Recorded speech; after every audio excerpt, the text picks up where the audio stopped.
আজকের ভিডিওর আলোচ্য বিষয় বায়ুমণ্ডলের স্তরবিন্যাস। প্রথমেতে আমরা ছোট করে বায়ুমণ্ডল বলতে কি বোঝায় সেটা একটু জেনে নেব।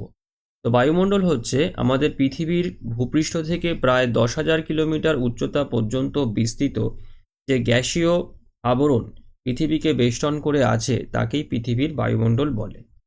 এবারে পৃথিবীর যে বায়ুমণ্ডল আছে এই বায়ুমণ্ডলকে দুরকমভাবে স্তরবিন্যাস করা হয়ে থাকে। প্রথম হচ্ছে রাসায়নিক গঠন অনুসারে, আর দ্বিতীয় হচ্ছে উষ্ণতার তারতম্য অনুসারে। তো প্রথমেতে রাসায়নিক গঠন অনুসারে কিভাবে বায়ুমণ্ডলের স্তরবিন্যাস করা হয়েছে সেটা সম্পর্কে আলোচনা করব। রাসায়নিক গঠন অনুসারে বায়ুমণ্ডলকে দুটো প্রধান ভাগে ভাগ করা হয়, একটা হচ্ছে হোমোস্ফিয়ার আর একটা হচ্ছে হেটেরোস্ফিয়ার। তো হোমোস্ফিয়ারেতে কি কি বৈশিষ্ট্য দেখা যায় সেটা এবারেতে জেনে নেব। তো হোমোস্ফিয়ার হচ্ছে এই ভূপৃষ্ঠ থেকে উপরের দিকে বায়ুমণ্ডলের যে অংশে বিভিন্ন উপাদান সম অনুপাতে থাকে তাকে সমমণ্ডল বা হোমোস্ফিয়ার বলে। তো এই হোমোস্ফিয়ারের উচ্চতা হচ্ছে ভূপৃষ্ঠ থেকে 88 কিলোমিটার পর্যন্ত। আর এই স্তরেতে কি হয় না, বায়ুমণ্ডলের প্রায় 99% গ্যাসীয় উপাদান, জলীয় বাষ্প, ধূলিকণা এই স্তরে বিরাজ করে। আর এই স্তরে নাইট্রোজেনের পরিমাণ সর্বাধিক 78.08%। নাইট্রোজেন ছাড়াও অক্সিজেন যার পরিমাণ 20.94%, আর্গন যার পরিমাণ 0.93%, কার্বন ডাইঅক্সাইড যার পরিমাণ 0.033%, এছাড়াও নিয়ন, ওজোন, হিলিয়াম, হাইড্রোজেনের মতন বিভিন্ন গ্যাস এই স্তরেতে রয়েছে। এই হোমোস্ফিয়ারের মধ্যে উষ্ণতার তারতম্য অনুসারে 4টি স্তর যথা ট্রপোস্ফিয়ার, স্ট্র্যাটোস্ফিয়ার, মেসোস্ফিয়ার আর থার্মোস্ফিয়ারের নিচের অংশের অবস্থান দেখা যায়। যে উষ্ণতার তারতম্য অনুসারে বায়ুমণ্ডলকে যে স্তরগুলোতে ভাগ করা হয় আর যেগুলো সম্পর্কে আমরা বেশি পরিচিত, এই ট্রপোস্ফিয়ার, স্ট্র্যাটোস্ফিয়ার, মেসোস্ফিয়ার। তো এই যে উষ্ণতা অনুযায়ী বায়ুমণ্ডলের যে স্তরবিন্যাস করা হয় সেই স্তরবিন্যাসের তিনটে স্তর পুরোপুরি, আর একটা স্তর অর্থাৎ এই থার্মোস্ফিয়ারের কিছু অংশ এই হোমোস্ফিয়ারের স্তরের মধ্যে রয়েছে। এবারে এই হোমোস্ফিয়ারের পরে যে স্তরটা রয়েছে সেটার নাম হচ্ছে হেটেরোস্ফিয়ার। তো হেটেরোস্ফিয়ারের কাকে বলে, এই হোমোস্ফিয়ারের ওপরে বায়ুমণ্ডলের যে অংশে বিভিন্ন গ্যাস মিশ্রিত অবস্থায় না থেকে তাদের ভর অনুসারে বিন্যস্ত থাকে তাকে বিষমমণ্ডল বা হেটেরোস্ফিয়ার বলে। আর এই হেটেরোস্ফিয়ার যে স্তরটা আছে এটা হোমোস্ফিয়ারের ঊর্ধ্বসীমা অর্থাৎ 88 কিলোমিটার থেকে বায়ুমণ্ডলের ঊর্ধ্বসীমা 10,000 কিলোমিটার পর্যন্ত বিস্তৃত। আর এই স্তরে আণবিক ওজন অনুসারে প্রথমে ভারী গ্যাস এবং ক্রমশ উচ্চতা বৃদ্ধির সঙ্গে সঙ্গে হালকা গ্যাস অবস্থান করে। আর হেটেরোস্ফিয়ারকে রাসায়নিক গঠন অনুসারে 4টে উপস্তরেতে ভাগ করা হয়। প্রথম হচ্ছে আণবিক নাইট্রোজেন স্তর, এটার বিস্তার হচ্ছে 88 কিলোমিটার থেকে 200 কিলোমিটার। তারপরেতে রয়েছে পারমাণবিক অক্সিজেন স্তর, যার বিস্তার হচ্ছে 200 কিলোমিটার থেকে 1125 কিলোমিটার। তারপরেতে হিলিয়াম স্তর, যার বিস্তার 1125 থেকে 3540 কিলোমিটার। আর হাইড্রোজেন স্তর, এটা বায়ুমণ্ডলের একদম শেষ স্তর একেবারে। এই হাইড্রোজেন স্তর যার বিস্তার হচ্ছে 3540 থেকে 10,000 কিলোমিটার, অর্থাৎ বায়ুমণ্ডলের একদম শেষ সীমা পর্যন্ত। তো এটাই হচ্ছে রাসায়নিক গঠন অনুসারে বা রাসায়নিক উপাদান অনুসারে বায়ুমণ্ডলের যে দুটো প্রধান স্তর অর্থাৎ হোমোস্ফিয়ার এবং হেটেরোস্ফিয়ার। এরপরেতে আমাদের যেটা আলোচনার বিষয় সেটা হচ্ছে উষ্ণতার তারতম্য অনুসারে বায়ুমণ্ডলের যে স্তরগুলো রয়েছে, যেগুলো আমরা সবথেকে বেশি পড়ি বা যে স্তরগুলো সম্পর্কে আমরা বেশি পরিচিত।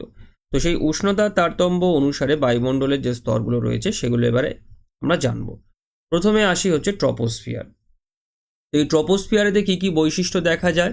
প্রথমত এই যে স্তরটা আছে এই স্তরটা এই ভূপৃষ্ঠ থেকে এর যে উচ্চতা এটা আমাদের পৃথিবীর বিভিন্ন অঞ্চলেতে বিভিন্ন হয়ে থাকে। তো যেমন দেখো এই নিরক্ষীয় অঞ্চলে এর উচ্চতা ভূপৃষ্ঠ থেকে 18 কিলোমিটার, ক্রান্তীয় অঞ্চলেতে 13 কিলোমিটার আর মেরু অঞ্চলেতে 8 কিলোমিটার।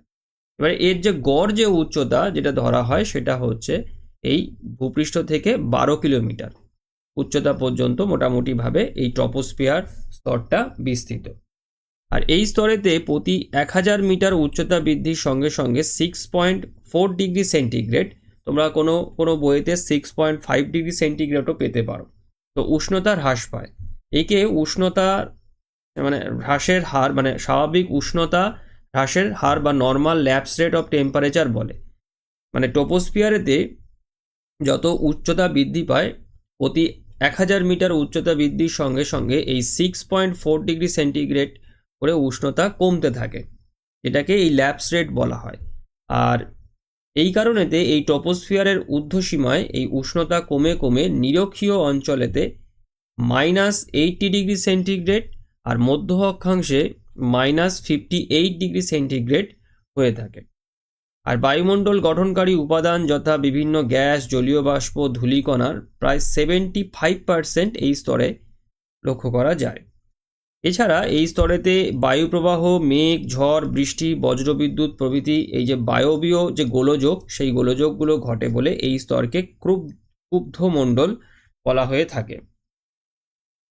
তারপরে ট্রপোস্ফিয়ারের উচ্চতা মানে ঊর্ধ্বসীমায় প্রায় 3 কিলোমিটার অংশে উষ্ণতা হ্রাস বৃদ্ধি ঘটে না, একে ট্রপোপোজ বলে। তো এই ট্রপোপোজ অ্যাকচুয়ালি ট্রপোস্ফিয়ার ও স্ট্র্যাটোস্ফিয়ারের মাঝের সীমা, যার বিস্তার মোটামুটি এই 3 কিলোমিটার পর্যন্ত। তো এই 3 কিলোমিটার উচ্চতার মধ্যে কি হয় না, এই উষ্ণতার কোনো হ্রাস বৃদ্ধি ঘটে না। তো যে কারণেতে এই যে স্তরটা, এই স্তরটাকে বলা হয় বা এই অংশটাকে বলা হয় হচ্ছে ট্রপোপোজ। আর এই ট্রপোপোজ হচ্ছে এই ট্রপোস্ফিয়ার এবং স্ট্র্যাটোস্ফিয়ারের মাঝের সীমাটা। এরপরেতে আমরা চলে যাব স্ট্র্যাটোস্ফিয়ার স্তরেতে। এই স্তরটা এই ট্রপোস্ফিয়ারের ওপর থেকে মানে 12 কিলোমিটার থেকে 50 কিলোমিটার উচ্চতা পর্যন্ত বিস্তৃত। আর এই স্তরে উচ্চতা বৃদ্ধির সঙ্গে সঙ্গে উষ্ণতা বৃদ্ধি পায়।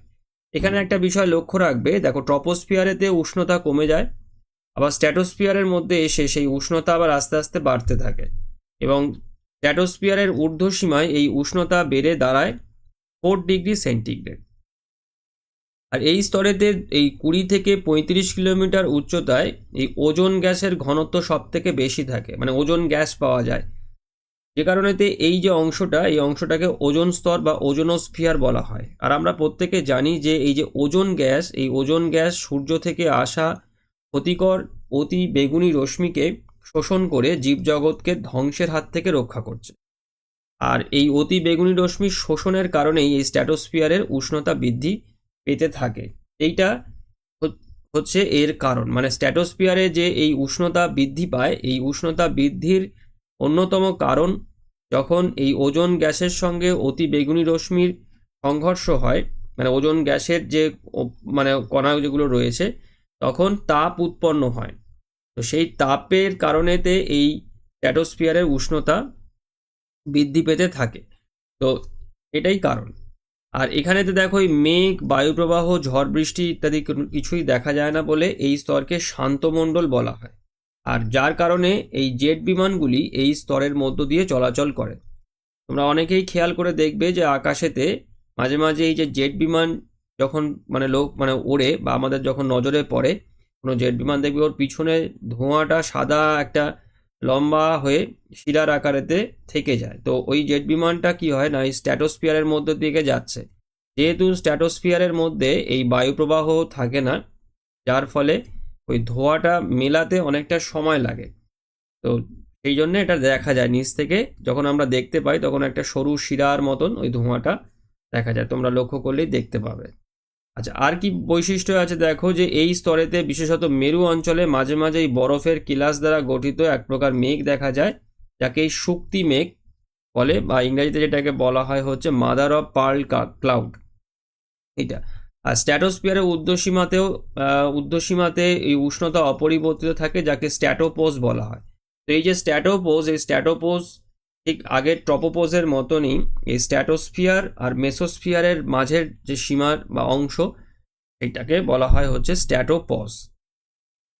এরপরেতে আসবো হচ্ছে মেসোস্ফিয়ার স্তরেতে। তো এই মেসোস্ফিয়ার যে স্তরটা আছে, এই স্তরটা 50 থেকে 80 কিলোমিটার পর্যন্ত বিস্তৃত। আর এই স্তরে উচ্চতা বৃদ্ধির সঙ্গে সঙ্গে উষ্ণতা আবার হ্রাস পেতে থাকে।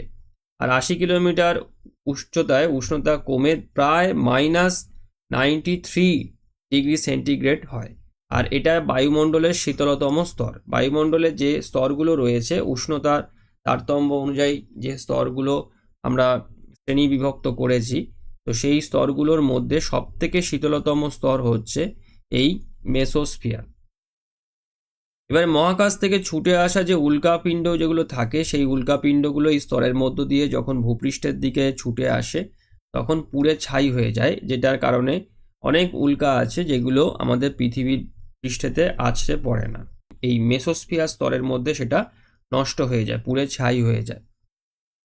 তার সঙ্গে সঙ্গে দেখো এই স্তরেতে বায়ুর চাপ অনেক কমে যায়। বায়ুর ঊর্ধ্বগামী পরিচলন স্রোতের জন্য জলীয় বাষ্প প্রবেশ করে এই স্তরেতেও এই অতি হালকা নৈশদ্যুতি মেঘ বা ইংরেজিতে যাকে বলা হয় হচ্ছে নকটিলুসেন্ট ক্লাউড সৃষ্টি করে। আর মেসোস্ফিয়ারের ঊর্ধ্বসীমায় যে অংশে উষ্ণতা হ্রাস পায় না তাকে মেসোপজ বলা হয়। তো এই মেসোপজ হচ্ছে মেসোস্ফিয়ার ও থার্মোস্ফিয়ারের মাঝের যে সীমা সেইটা। এরপরে আমরা আসবো হচ্ছে থার্মোস্ফিয়ার স্তরেতে। এর বিস্তার হচ্ছে 80 থেকে 700 কিলোমিটার পর্যন্ত। আর এই স্তরে উচ্চতা বৃদ্ধির সঙ্গে সঙ্গে উষ্ণতা দ্রুত বৃদ্ধি পেতে থাকে। আর ঊর্ধ্বসীমায় উষ্ণতা প্রায় 1200 ডিগ্রি সেন্টিগ্রেডে দাঁড়ায়। আর এই স্তরের নিম্নাংশে বায়ু আয়নিত অবস্থায় রয়েছে বলে একে আয়নোস্ফিয়ার বলা হয়ে থাকে। আর আয়নিত বায়বীয় কণাগুলি ইলেকট্রন প্রোটনের সংস্পর্শে এলে যে আলোর বিচ্ছুরণ ঘটে তা মেরু অঞ্চলে এই মেরু জ্যোতি, সুমেরুতে সুমেরু প্রভা আর কুমেরুতে কুমেরু প্রভা, মানে ইংরেজিতে এই মেরু জ্যোতিকে বলা হয় হচ্ছে অরোরা। আর সুমেরুতে অর্থাৎ নর্থ পোলেতে যে অরোরা হয় তাকে ইংরেজিতে বলা হয় হচ্ছে অরোরা বোরিওলিস। আর কুমেরু অর্থাৎ সাউথ পোলে বিশেষত অ্যান্টার্কটিকায় যে অরোরা সৃষ্টি হয় তাকে বলা হয় অরোরা অস্টালিস। তো এইটা হয়ে থাকে এই থার্মোস্ফিয়ার স্তরেতে। আর কি আছে দেখো এর বৈশিষ্ট্য, এই আয়নোস্ফিয়ারের অ্যাপলটন স্তর বলে একটি স্তর আছে। তো এই অ্যাপলটন স্তরেতে মানে থার্মোস্ফিয়ারকেও আবার কতগুলো উপস্তরেতে বিভক্ত করা যায়। তো সেই উপস্তরগুলোর মধ্যে একটি স্তর হচ্ছে এই অ্যাপলটন স্তর, যে স্তরেতে এই বেতার তরঙ্গ প্রতিফলিত হয়ে ভূপৃষ্ঠে পুনরায় ফিরে আসে, যার ফলেতে বেতার সংযোগ রক্ষিত হয়। আর আমাদের যে আন্তর্জাতিক মহাকাশ স্টেশন মানে আইএসএস, এই আইএএস এর অবস্থান হচ্ছে এই থার্মোস্ফিয়ার স্তরেতে। থার্মোস্ফিয়ারের পরেতে আমরা চলে যাব আমাদের বায়ুমণ্ডলের একদম শেষ স্তর, যাকে বলা হয় এক্সোস্ফিয়ার। তো এই এক্সোস্ফিয়ারের বিস্তার হচ্ছে 700 থেকে 10,000 কিলোমিটার পর্যন্ত, মানে বায়ুমণ্ডলের শেষ সীমা যেটাকে ধরা হয় সেই পর্যন্ত। আর এই স্তরে উচ্চতা বৃদ্ধির সঙ্গে সঙ্গে উষ্ণতা বৃদ্ধি পায় এবং সর্বোচ্চ সীমায় উষ্ণতা হয় প্রায় 1600 ডিগ্রি সেন্টিগ্রেড। আর এটাই বায়ুমণ্ডলের সব থেকে উষ্ণতম স্তর। মানে মেসোস্ফিয়ার স্তর হচ্ছে বায়ুমণ্ডলের সব থেকে শীতলতম স্তর, আর বায়ুমণ্ডলের সব থেকে উষ্ণতম স্তর হলো এই এক্সোস্ফিয়ার। আর এখানেতে হিলিয়াম ও হাইড্রোজেন গ্যাসের প্রাধান্য দেখা যায়। আর যে কৃত্রিম যে উপগ্রহগুলো আছে, যে স্যাটেলাইটগুলো আমাদের পৃথিবী থেকে ছাড়া হয়, এই স্যাটেলাইটগুলো এই এক্সোস্ফিয়ার স্তরেতে পরিক্রমণ করে। তো এই হচ্ছে উষ্ণতা অনুযায়ী আমাদের মানে উষ্ণতার তারতম্য অনুযায়ী আমাদের পৃথিবীর যে বায়ুমণ্ডল রয়েছে সেই বায়ুমণ্ডলের স্তরবিন্যাস। সব শেষেতে দেখো এখানে একটি ছবি আছে, এই ছবিটাও তোমরা যে কোনো বইতে পেয়ে যাবে।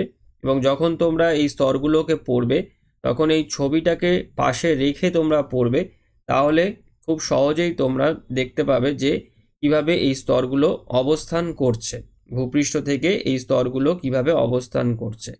তো আজকের ভিডিওটি আমি এখানেতেই শেষ করলাম। সবাই ভালো থেকো। Thank you.